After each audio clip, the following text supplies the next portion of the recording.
자, 여러분 안녕하세요. 오늘은 저번 시간에 이어서 이제 제2장 기억과 역사 우리 텍스트 조금 크기를 줄일까요? 너무 크죠? 어, 어, 텍스트 243쪽이 되겠습니다. 기억과 역사, 기억과 망각의 역사, 한국사회와 기억 이렇게 되어 있는데 이 부분을 이제 오늘 이제 할 예정인데 우리가 이제 흑백 사진이지만 이 동상을 보면 뭐가 생각납니까? 예, 우리 6.25 전쟁이 생각나죠? 예, 그래서 이런 우리 현대사의 어떤 길곡, 이런 어떤 기억과 관련된 내용을 하겠습니다. 이 장에서는.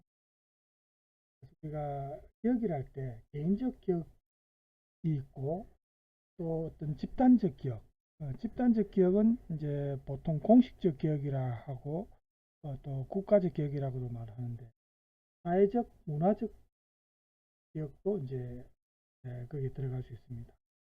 에, 어쨌든 특정한 집단의 정체성을 이렇게 확립하고 그 집단을 어떤 기억의 공동체로서 함께 묶어주는 그런 기억. 그래서 이런 기억이 사실은 만들어지고 또 재구성된다는 것이 우리가 보통 생각하는 기억 담론입니다. 그래서 이렇게 왜냐하면 그 기억이라는 게 자료로 다큐멘터리나 이런 어떤 자료로 남겨지지 않으면은 사람의 기억은 시간이 지나면서 기억이 항상 똑같은 게 아니고 조금씩 변형될 수도 있고 또 망각되기도 하고 그렇지 않습니까? 그렇죠? 그래서 이런 국가적 공식적 기억은 항상 기록으로 남겨두어야 나중에 예, 그 기억이 좀 더 선명해지고 우리가 그 기억을 잊지 않기 위해서라도 필요한 작업입니다. 그래서 이렇게 기억 담론과 관련해서 어, 무엇을 어떻게 누구를 위해 기억해야 하는가 이런 문제도 우리가 생각해 볼 필요가 있고 또 어떤 걸 우리가 역사적으로 기억을 해야 되고 어떤 거는 뭐꼭 기억할 필요 없고 망각해도 상관없는지 이런 것을 결정할 수 있는 역사 정책이나 그리고 이 기억 문화라는 것이 이런 기억 담론을 유발한 처음 시작한 게 서구권이거든요. 서구권뿐만 아니고 우리나라에서도 그리고 6.25 전쟁이나 또 일제치하라든지 이런 많은 우리가 힘든 역사를 현대 역사에서도 많은 힘든 과정을 겪었지 않습니까? 그래서 우리가 또 이제 앞으로 할 1장에서는 얀 아스만의 기억 이론과 관련된 기억의 의미에 대한 내용 이런 게 이제 나올 것이고 집단적 정체성을 갖고 있는 문화적 기억 여기에 대한 내용이 좀 나옵니다. 그리고 나머지 두 편의 글에서는 기억과 역사의 관계를 설명하는 글이 나오고 그 다음에 2절에 가면은 우리 한국 사회와 기억의 문제를 다루는 글이 두 편 나옵니다. 두 편이 뭐냐면 용산 전쟁기념관 참관기라는 형식의 전쟁 기억의 문제를 비판적으로 다루고 있는 글이 있고 그 다음에는 국가 권력에 의해 침묵을 강요당해온 우리 한국 전쟁 시기의 민간인 학살 문제 여기에 대한 글 이렇게 지금 나오고 있습니다. 그래서 우리가 저번 시간에도 얘기했지만 우리가 이 제한된 학기 내에 제한된 시간을 우리가 잘 활용을 해야 되기 때문에 지금 이 텍스트 이 교재가 상당히 분량이 많거든요. 책이 두껍습니다.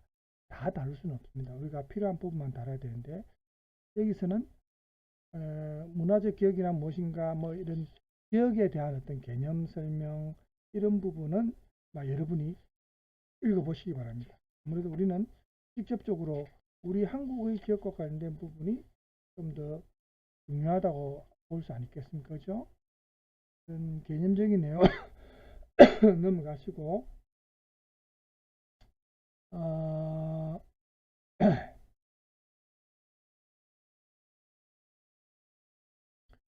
그래서 이제 그래도 250쪽에 보면은 여러분들이 이제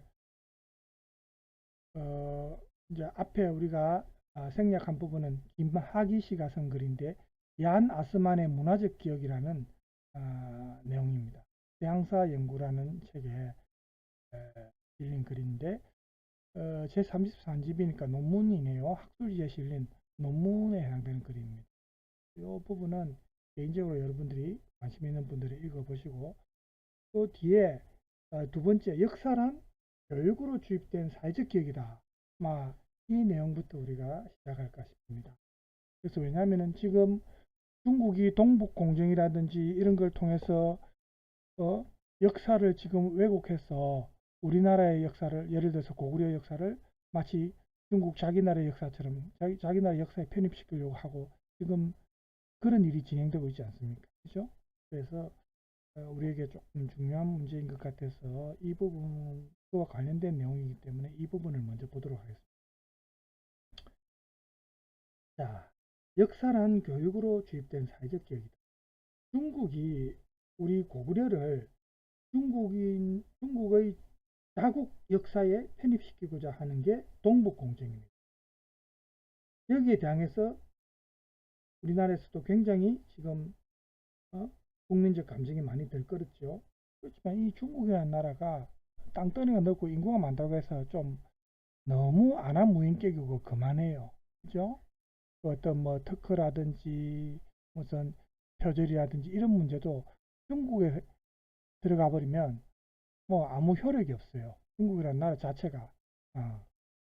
그래서 우리가 이제 예를 들어서 2004년에 우리 국내 일간지에 이제 논술위원이 한 말, 사설인데 한번 봅시다. 김진석 씨가 한겨레 신문에 이제 실린 사설입니다.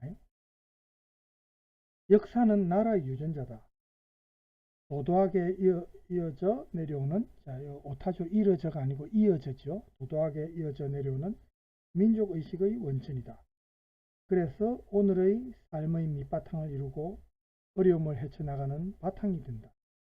역사 왜곡은 이 유전자를 마음대로 바꾸는 것과 마찬가지다. 지금 진행되는 중국의 고구려사 왜곡이 바로 그렇다. 이게 지금 2004년도에 되어진 사설입니다. 지금 우리가 22년도 지금 지나고 있는 시점이고 이제 2023년인데 앞으로 다가오고, 지금 2004년도에 벌써 이러한 문제가 불거졌습니다. 그럼 지금까지 얼마나 많이 지금 진행되고 있겠습니까? 그죠? 그래서 많은 우리 국민들이 이 중국이 이렇게 고구려사를 왜곡하는 이 문제, 이런 문제를 마치 우리 유전자인 역사를 바꾸는 것하고도 똑같다. 그래서 우리의 정체성이 상실되는 결과가 나올 수도 있다. 이렇게 생각하기 때문에 위기의식을 느끼는 겁니다. 그런데 이런 역사가 과연 우리 몸속에 각인된 유전자를 할 수 있을까? 만약에 이제 이게 어떤 증거 기록이나 이런 게 남아있지 않는다면, 시간이 많이 흐른 후에 이런 힘 있는 나라가 인구와 땅덩이가 넓은 나라 이렇게 왜곡을 해버렸을 때 거기에 대해서 반박할 수 있는 어떤 자료나 이런 게 많이 확보되어 있어야 되고 기록이 남아 있어야 된다는 게 중요하죠. 그냥 잘못되었다 이렇게만 주장해서는 사실은 우리 정당성을 입증하기 좀 힘듭니다.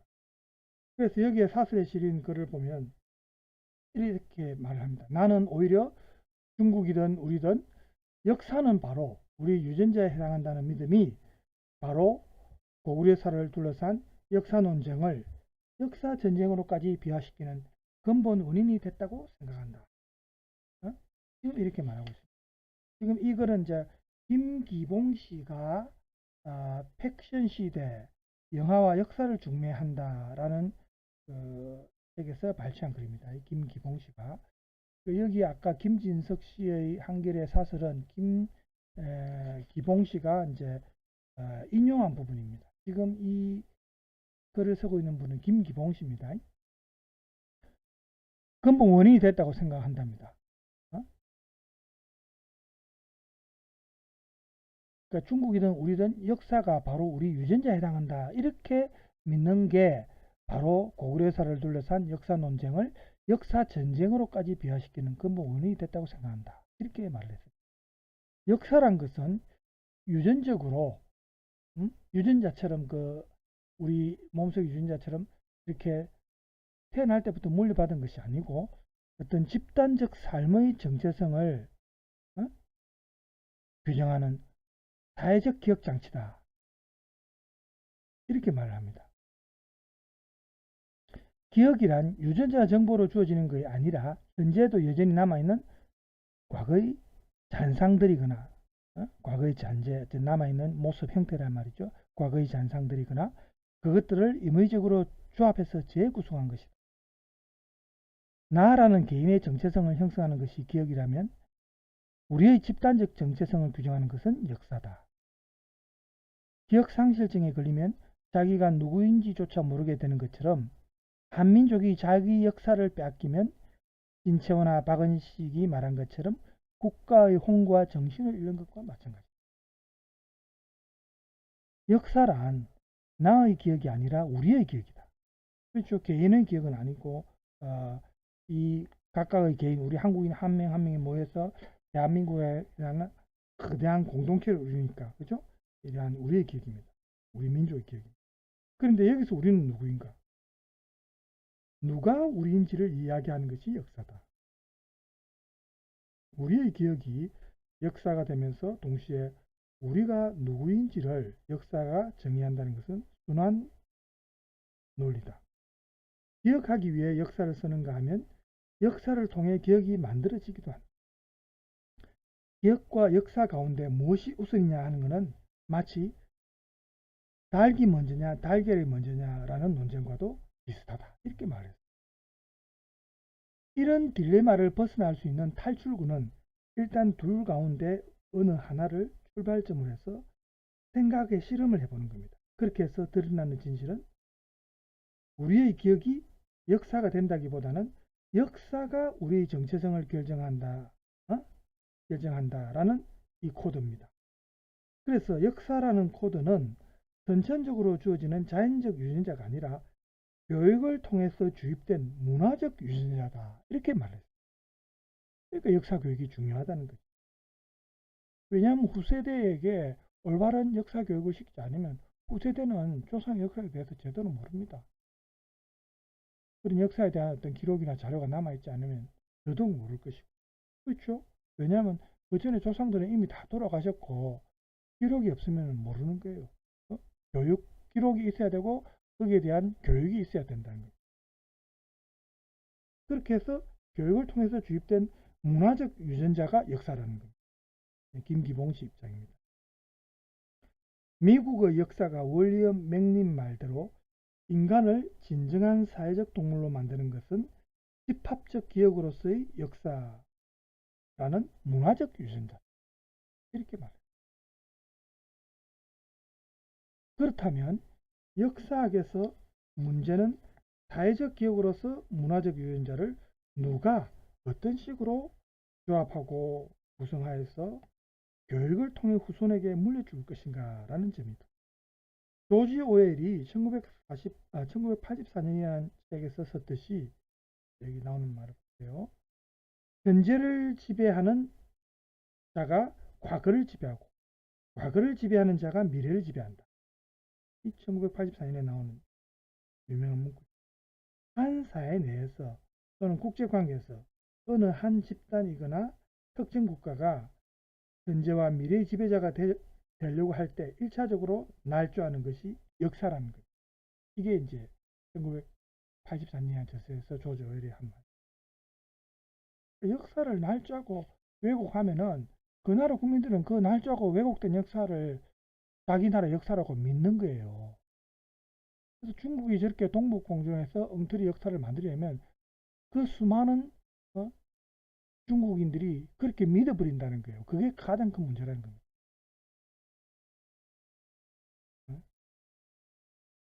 우리도 요즘에 다행히도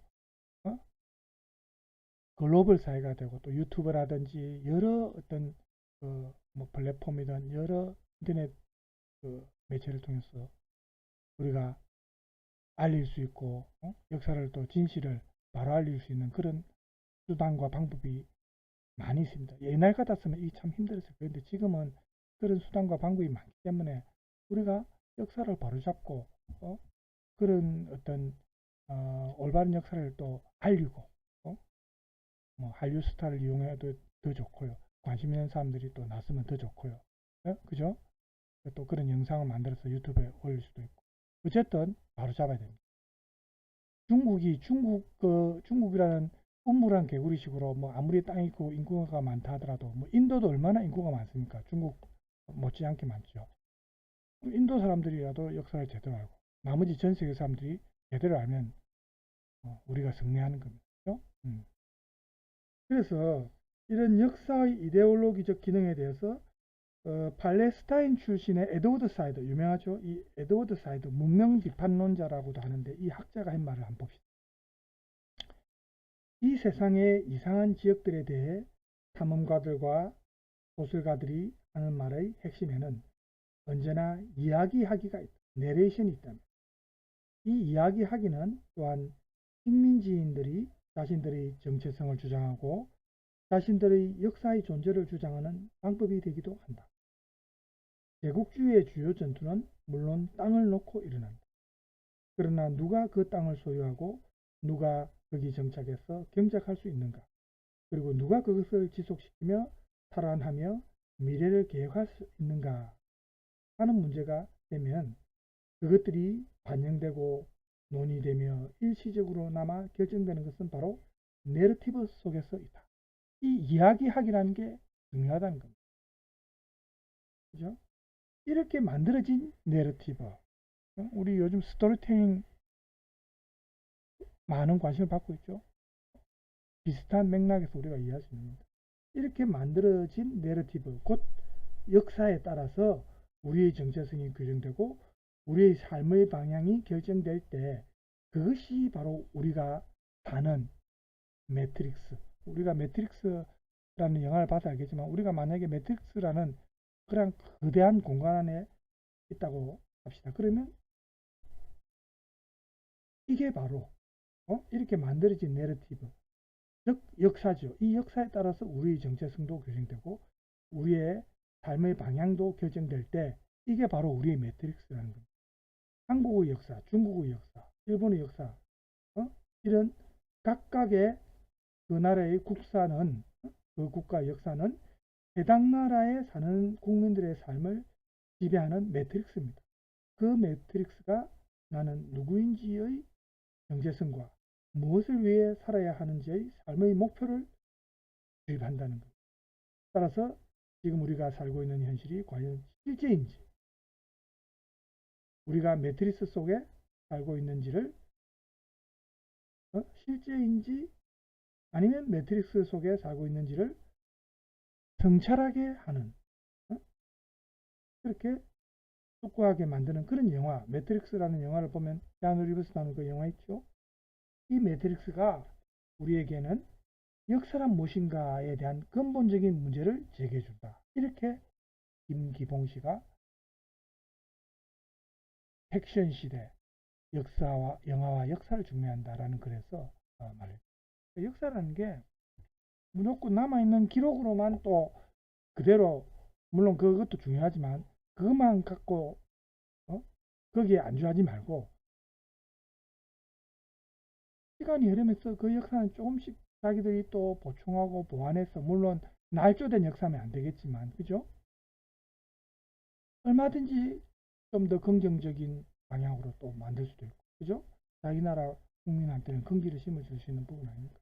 근데 이걸 날조하고 왜곡하는 역사는 안 된다는 거죠. 지금 중국의 동북공정의 문제는 바로 역사를 날조하고 왜곡하고 다른 나라의 역사를 빼앗아가고 마치 자국의 역사인 거죠. 이게 가장 큰 문제라는 거죠. 우리가 이런 점을 명심하고 절대 역사를 간과해서는 안 돼요. 우리가 지금 수능시험 이런 거 치면서 영어, 수학 이런 걸 강조하는데 사실은 막 프랑스어를 갖고 선진국 보세요. 시험을 치면 자기 나라 역사, 국사시험이 제일 중요합니다. 우리도 지금 이런 국사 과목에 대해서 좀 더 배점을 높인다든지 역사에 대해서 지금보다 훨씬 더 국민들이 관심을 가질 수 있도록 이 국가가 나서고 국민들이 나서야 됩니다. 정부가 제대로 안 하면 우리 국민들이 나서야 되겠죠. 네. 자, 시간이 되죠. 한번 보고 20분이요. 자, 지금까지 이제 김기봉 씨의 이제 글을 읽어봤고요. 그 다음에 한 편만 더 기억과 망각의 시뮬라시옹으로서의 역사. 이 부분은 이 부분 조금만 볼까요? 이건 사실은 꼭 봐야 될 내용은 아니고요. 자, 일단 이 내용을 조금 한 상태에서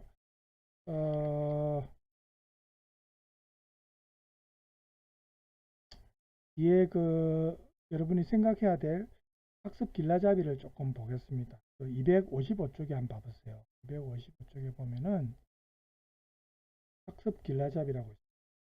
자, 3번, 4번을 보세요. 3번. 역사가 교육으로 주입된 사회적 기억이라는 말은 무슨 의미인가? 그 다음 4번. 역사가 기억된 과거라고 한다면 망각된 기억이 문제된다. 아래로부터의 역사가 요청하는 역사의 민주화란 무엇을 의미하는가? 지금 요 3, 4번에 대해서 여러분이 좀 생각을 했으면 합니다. 여기에 있는 우리가 읽은 내용만 참고하지 말고 인터넷 자료나 또 우리 텍스트에서 제가 지금 다루지는 않았지만 나머지 부분을 여러분이 또 읽어보셔도 됩니다. 그렇게 해서 이 3번과 4번 두 문제에 대해서 여러분들이 좀 생각을 했으면 좋겠고요. 제가 이제 과제로 하려니까 지금 과제 4까지, 물론 분량은 많지 않습니다. 과제 4 종류는 4개지만 최근에는 분량 자체는 많지 않은 과제죠. 그래서 여러분들이 텍스트를 읽고 쓰는 연습을 자꾸 해라는 의미로 제가 과제를 냈는데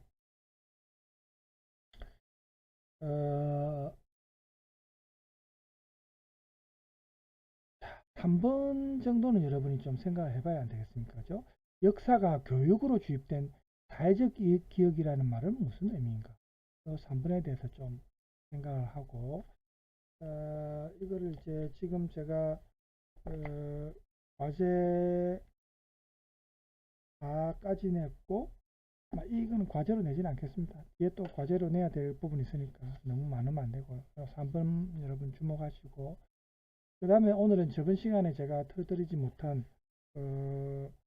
논리적 글쓰기, 즉 조금 글쓰기에 여러분들이 아직 익숙지 않으니까 거기에 관해서 준비한 영상이 있는데 그 영상을 조금 보고 오늘은 마치고 다음 시간에 또 텍스트 다른 내용으로 하겠습니다.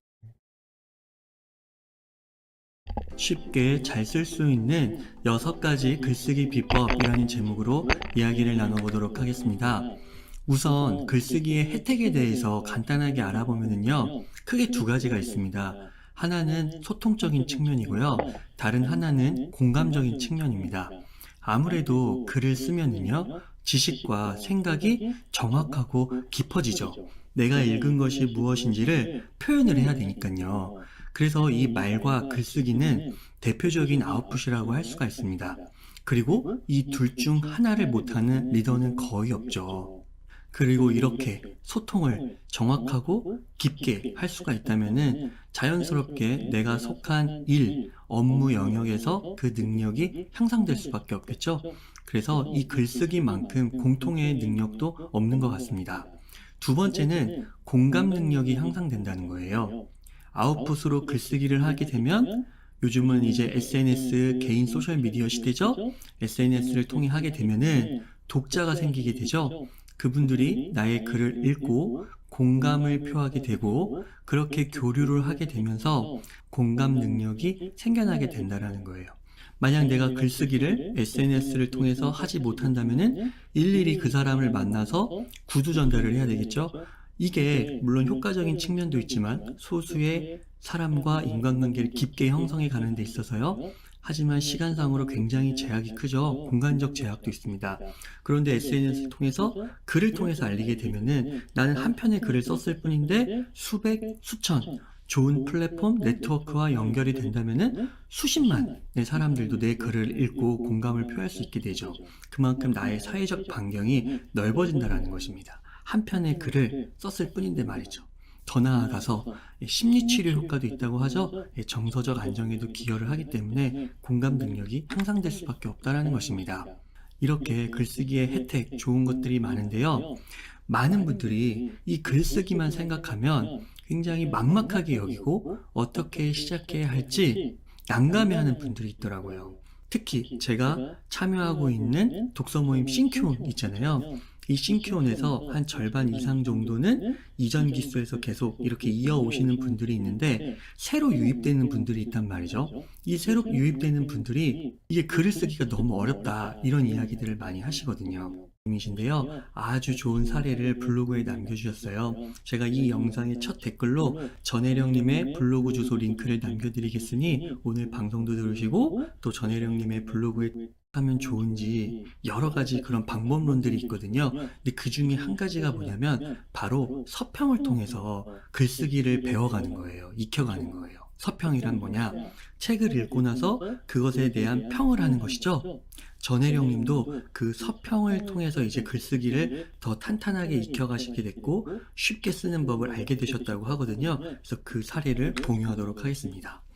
방구석 독서노트, 서평 쓰는 법, 블로그의 독서 쓰기 꿀팁이라고 제목이 되어 있습니다. 이 내용을 한번 제가 소개해드려 보면은 책을 읽는 것도 모자라 글쓰기까지 과거의 나라면 상상도 할 수 없었던 행동이지만 지금은 신기하게도 그것을 매일 꾸준히 하고 있다. 그러니까 처음에는 그쵸? 읽는 건 어떻게 읽겠는데 글쓰기? 이거는 진짜 상상도 못하고 어떻게 보면 약간의 두려움도 있었다라는 것이죠. 광고가 광고가 있어서 잠깐 제가 시간이 지나고 지금 돌이켜보니까 어떻게 되어 있다는 거예요? 매일 꾸준히 하고 있다는 것입니다. 기록의 힘 쓰다 보니 어떤 변화가 있었는지 시각적으로 확인할 수 있었다. 글쓰기의 또 다른 혜택이라고 할 수 있겠죠? 그러면서 이제 꿀팁을 공개합니다. 결론부터 말하자면 지금 바로 쓸 수 있는 서평 쓰기 팁은 무엇이냐? 책의 전체보다는 책을 읽고 마음에 확 와닿았던 부분을 생각하고 글을 쓰는 것입니다. 한마디로 책에서 꽂혔던 문장으로 글쓰기를 시작한다. 이걸 깨닫고 글쓰기가 한결 쉬워졌다고 합니다. 책은 읽어봤어도 서평 쓰기는 처음이었을 때 서평? 그거 도대체 어떻게 써야 되는 거야? 하얀 건 공백이고 깜빡이는 건 커선이라 였다. 초보자의 모습이죠. 메모장처럼 읽고 좋았던 문장, 오래 기억하고 싶은 문장들을 옮겨 적는 게 다였다. 필사라고 해야 되나? 여튼 베껴쓰기가 전부였다. 다시 보니 부끄럽지만 간간히 짧은 생각을 남겨놓기도 했다. 일기를 다시 꺼내보는 것 같은 기분이. 자, 보통은 초보자분들이 이렇게 시작하세요. 책에 있는 내용을 그대로 옮기는 거죠. 필사라고 하죠. 자, 그런데 여기서부터 이제 한 단계 한 단계 발전하시는 거예요. 필사를 하다 보면은 내 생각도 남기고 싶고 더 좋은 글 잘 쓰고 싶잖아요. 나만의 생각을 담아서 이제 그런 욕구를 충족시켜 나가는 것입니다. 자, 그래서 그 꿀팁의 핵심이 무엇이냐?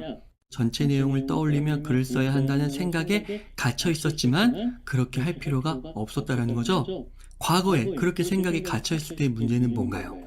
읽었던 책들의 내용이 너무 방대했고, 그러니까 책들이 두껍잖아요. 근데 거기서 서평을 쓰자니 너무 힘들었던 것이죠.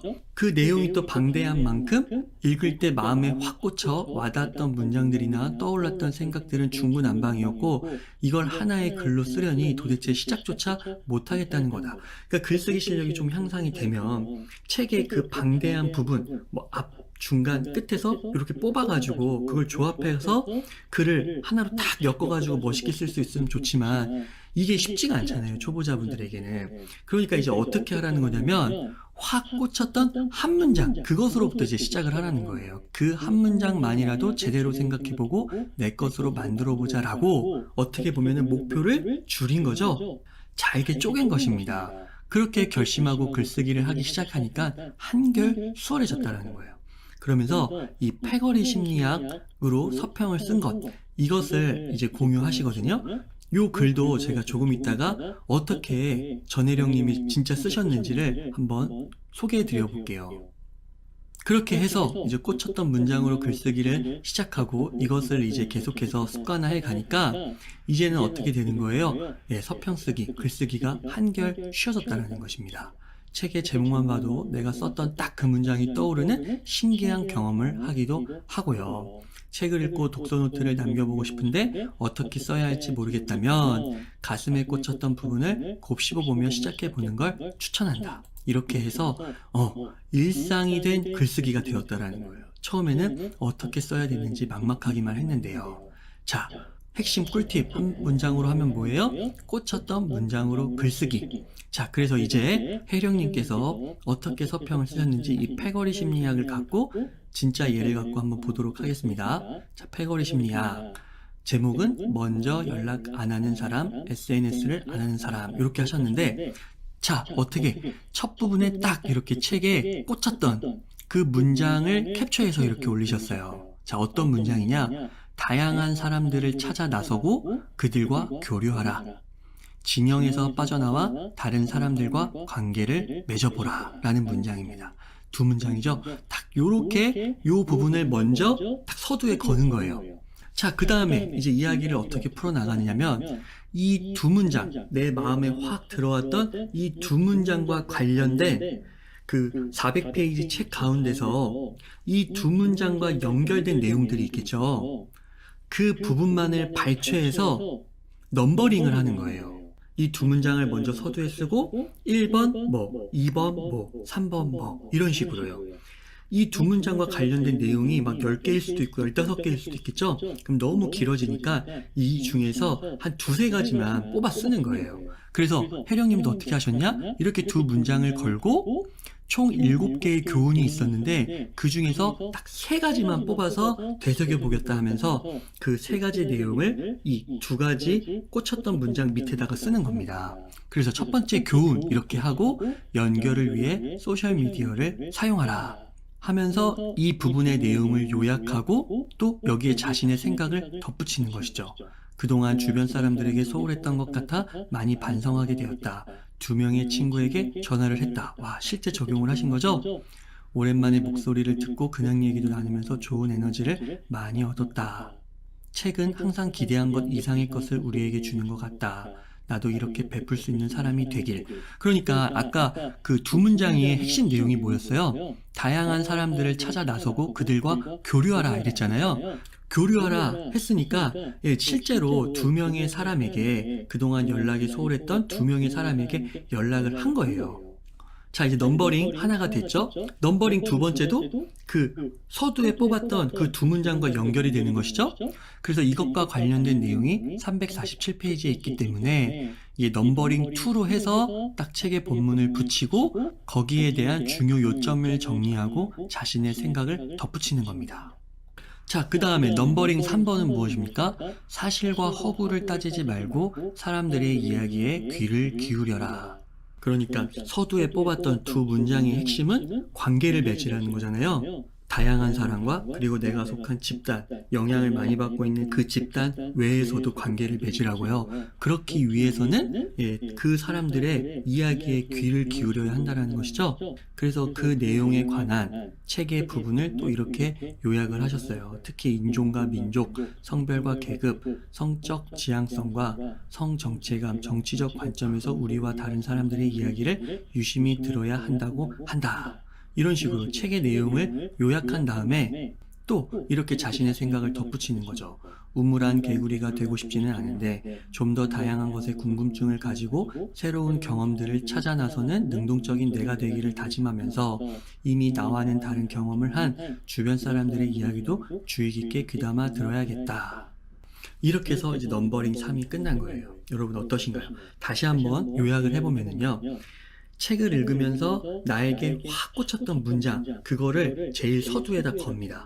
그러면 책에는 정말 다양한 정보들이 많을 텐데 그것들 중에서 이제 어떻게 하는 거예요? 글을 쓸 때는 그 확 꽂혔던 문장, 부분, 거기에 준하는, 거기에 의거한 책의 내용만을 발췌하는 것이죠. 다른 거는 다 걸러내고요. 자, 근데 그 걸러낸 게 많아요? 그러면 그 중에서도 한 2가지, 3가지 정도로 내게 더 와닿았던 그런 부분들을 선별해가지고 이렇게 넘버링 1, 2, 3으로 정리를 해 나가면 된다라는 거예요. 전혜령님이 보여주신 이 서평. 그대로 적용이 되고 있죠? 여러분 어떠신가요? 충분히 시도할 수 있지 않으신가요? 저도 이런 식으로 서평을 많이 씁니다. 저는 이제 본깨적이라고 해요. 본깨적. 이 본깨적이 뭐냐면 본 것, 깨달은 것, 적용할 것. 이것의 약자거든요. 앞자만 딴 거. 그러니까 본 것, 책에서 어떤 한 문장, 한 부분을 보게 되잖아요. 이게 본 것이에요. 그 본 것을 통해 깨달은 게 있겠죠. 내가 새로 알게 된 거. 그것을 넘버링으로 정리를 하는 겁니다. 1, 2, 3로요. 하나일 수도 있고, 2개일 수도 있고, 3개일 수도 있고. 근데 3개가 넘어가면 이제 너무 많아지니까 한 요 정도로 정리를 하면 좋을 것 같아요. 그 다음에 맨 마지막으로 적용. 각 깨달은 거, 넘버링마다 그 글의 뒷부분에, 마지막 부분에 적용 부분을 써줘도 되고, 아예 깨달은 거, 그거를 먼저 다 정리를 한 다음에 글의 마지막에 한 번에 이 적용 부분을 써도 되고요. 그것은 자유입니다. 그래서 이런 틀을 갖고 글을 쓸 수가 있다는 것이죠. 그러니까 두꺼운 책을 읽고 그것을 다 엮어가지고 글을 쓰려고 하면 진짜 막막하기도 하고, 초보자일수록 오히려 포기하게 될 그럴 가능성이 높을 것 같아요. 그런 경우에는 이렇게 어떤 중요한 한 부분을 뽑아서 그 부분을 중심으로 된 근거, 자료만 책에서 추려가지고 글을 쓴다. 이렇게 생각하시면 되겠습니다. 자, 이렇게 해서 초심자가 접근하기 쉬운 이런 글쓰기, 서평 쓰는 법을 여러분들께 소개를 해드렸는데요. 여기에서 이제 한 발 더 나아가서 고수들이 권하는 그런 글을 잘 쓰는 비법을 빠르게 소개해 드린 다음에 오늘 방송을 마치도록 하겠습니다. 일치월장에 나오는 내용인데요. 이 책에 나온 것은 9가지 팁이 있는데 이 중에서 스토리 활용, 피해야 할 지식의 저주 이런 부분들이 있는데 이런 것들은 제가 볼 때 초보자에게는 조금 어려운 내용이라 과감하게 뺐습니다. 구글과 대한민국이 만나 유튜브가 선전이 뭐 옛날보다 좀 많아진 것 같아요. 물론 유튜브도 먹고 살아야 되고 수익 창출을 해야 되니까 그렇지만 제가 유튜브 자료로 동영상 활용할 때 좀 걸리거리 6가지로 축약을 했거든요. 그 6가지를 한번 소개해 드려 보도록 할게요. 첫 번째는요, 글을 잘 쓰기 위해서는 일단 쓰셔야 돼요. 그것도 꾸준히요. 내가 수영을 배우고 싶은데 책만 봐서는 안 되겠죠. 일단 써야 됩니다. 그것이 필사, 베껴쓰기든 그대로 옮기는 것든 상관이 없어요. 그렇게 하면서 내가 더 잘 쓰고 싶다는 그런 욕구가 생기고 충족시키려고 하는 또 다른 노력들이 뒷받침되는 거예요. 알랭드 보통이 말했어요. 가능하면 글을 매일 쓰려고 노력하라고요. 영감이 오길 기다린다면 글을 한 줄도 쓰지 못할 것이라고요. 지금 이 말이 중요합니다. 그죠? 우리가 아무리 생각을 머릿속에 많이 하고 해도 그걸 글로 직접 쓰고 표현을 하지 않으면 이게 아무 소용이 없거든요. 그죠? 처음에 조금 쉽지 않겠지만 우리가 그래서 매일 일기 쓰는 사람들을 대단하다. 또 그렇게 일기 쓰는 사람들은 글쓰기 실력도 다 대체로 좀 좋아요. 왜? 매일 그 일기를 쓰니까 글을 매일 쓰기 때문에 자기도 모르게 글쓰기 실력이 향상이 되는 겁니다. 그래서 우리가 속된 말로 어쨌든 말보다는 행동, 실천이 중요하다는데 이 글쓰기도 마찬가지입니다. 그죠? 강원국 작가님은 글은 엉덩이로 쓰는 것이라고 했습니다. 또 어떤 작가는 최고의 비법은 그냥 쓰는 것이라고 했어요. 근데 쓰는 게 어렵잖아요. 그래서 초보자일수록 환경 설정이 필요하고 그러한 환경 설정으로서 이제 싱큐 이런 독서 모임들이 좋은 기회를 제공할 수가 있다는 것이죠. 자, 2번째 팁은요, 다독이에요. 요리를 만들려라도 재료가 있어야겠죠. 그러니까 글을 쓰더라도 뭔가 머리에 든 게 있어야 된다는 것입니다. 근데 이 다독이라는 개념도 책이 1권, 2권 쌓일 때 만들어지는 그런 단어 정의라고 할 수 있거든요. 그러니까 내가 읽고 쓰고 이거를 계속해서 반복적으로 해야만 한다는 것입니다. 많이 읽을수록 재료를 많이 모아간다. 하지만 모아가기만 하면 안 되겠죠? 결국은 아무리 많은 땔감을 모아도 그것을 불에 아궁이에 때워야 되는 거예요. 세 번째는 뭐냐? 어떻게보다 무엇이 더 중요하다라는 겁니다. 어떻게는 글을 쓰는 방법론이라고 할 수가 있고, 무엇은 글감이라고 할 수가 있거든요. 그런데 방법론은 글을 쓰다 보면은 자연스럽게 익혀지는 테크닉과 같은 것이고, 무엇보다 중요한 건 내가 잘 알고 있는 무엇, 곧 글감이 중요하다라는 거예요. 자연스럽게 2번과 연결이 되죠. 다독을 해야 그 글감이 생기는 것입니다. 그래서 내가 지금 이 순간 바로 글을 쓰고 싶은데 글감이 별로 없는 것 같아. 그러면 어떻게 하나요? 여기서 찾아보라는 거죠. 나의 직업 또는 전공 또는 관심사. 그래도 이런 것들은 축적된 세월이 있죠. 내가 다른 분야보다도 더 시간과 에너지를 들인 부분이란 말이죠. 거기서 글감을 찾고 시작하라는 것입니다. 이것도 별로 없는 것 같아요. 그러면 가장 쉽게 찾을 수 있는 글감의 소스를 고수들이 조언하고 있습니다. 그게 바로 뭐냐? 책이에요. 내가 지금 읽은 이 책, 여기서 바로 서평을 쓰라는 거죠. 그래서 전혜령님의 꿀팁이 연결되는 거예요. 내가 지금 읽고 있는 책에서 두 문장을 뽑아내기는 누구든지 할 수 있잖아요. 그 두 문장을 시작으로 글을 쓸 수는 있잖아요. 그래서 가장 쉽게 접근할 수 있다는 게 바로 서평이라는 것입니다. 네 번째 꿀팁은요, 자료를 모으라는 거예요. 여기서 자료 모으기가 자료를 어떻게 모으지? 또 이렇게 좀 심적 부담감을 느낄 수가 있는데 앞에서 다 말씀드렸던 내용입니다. 책에서 인상 깊었던, 마음에 확 와닿았던 두 문장을 뽑았죠? 그러면 그것과 관련된 자료를 내가 읽었던 책 300페이지, 400페이지 안에서 그 부분만, 그 부분의 자료만 추리면 되는 거예요. 그렇게 해서 넘버링으로 정리를 해 나가면 된다는 것입니다. 그래서 초보자는 제가 볼 때 그 양이 전체 글자 수가 한 1000자에서 2000자 정도만 돼도 훌륭한 것 같습니다. 이 정도면은 이제 아이비리그 에세이 수준이라고 하거든요. 그래서 서두에 확 와닿았던 문장 뽑고, 이 확 와닿은 문장과 관련된 자료를 넘버링으로 1, 2, 3로 정리하고 마무리 적용, 내 느낌, 감상, 달기 이러면 되는 거예요. 다섯 번째는 짧게 쓰라는 거예요. 여기서의 짧게는 글을 짧게 쓰라는 게 아니고요. 전체적인 분량. 이거는 한 1000자에서 2000자 정도 쓰시고 문장을 짧게 쓰라는 것입니다. 만연체로 쓰지 말고요. 만연체로 쓰다 보면은 막 주어와 서술어가 안 맞고 막 중구난방이고 나조차도 헷갈리고 막 그럴 수 있거든요. 그래서 짧게 써라. 무엇이든 짧게 써라. 그러면 익힐 것이다. 이렇게 조언을 하고 있습니다. 마지막 6번째 꿀팁인데요. 글을 쓰면서 우리의 마음을 굉장히 평안하게 만들어주는 그런 팁이에요. 뭐냐? 퇴고입니다. 퇴고. 퇴고란 게 뭐예요? 글을 일단 쓰고 고치는 것이죠. 우리가 글을 발행하기 전까지는 나만 본단 말이죠. 그러니까 그냥 막 쓰는 거예요. 자유연상 기법대로. 두 문장 와닿은 거 뽑고 그냥 막 써보는 거예요. 그 다음에 그 글을 처음부터 다시 읽어가면서 고치면 된다는 것입니다. 고수들은 조언합니다. 걸레를 빨아서 비단을 만들 수 있다. 해밍웨이는 이렇게 말했다고 해요. 모든 초고는 걸레다. 그러니까 그렇게 글을 잘 쓰는 해밍웨이조차도요, 처음에 글을 막 쓰면 그것은 걸레 정도 수준에 불과하다라는 것이죠. 아까 1000자에서 2000자 정도 쓰면 좋다고 했죠. 이 정도는요, 금방 몇 번 퇴고할 수 있습니다. 그래서 마음의 편안함을 갖고 우선 나만 보니까 글을 처음부터 끝까지 쫙 한번 쓰는 게 우선이다. 그리고 마음껏 고쳐라. 아시겠죠, 여러분? 자, 오늘 내용 정리해 보겠습니다. 괜찮죠? 그래서 제가 이제 이런 영상 여러분한테 좀 도움이 될 것 같고 해서 제가 준비를 했습니다. 자, 그래서 오늘 우리 텍스트는 일단 263페이지까지 한 걸로 263페이지가 아니고 255페이지까지 한 겁니다. 다음 시간에는 한국 사회와 기억입니다.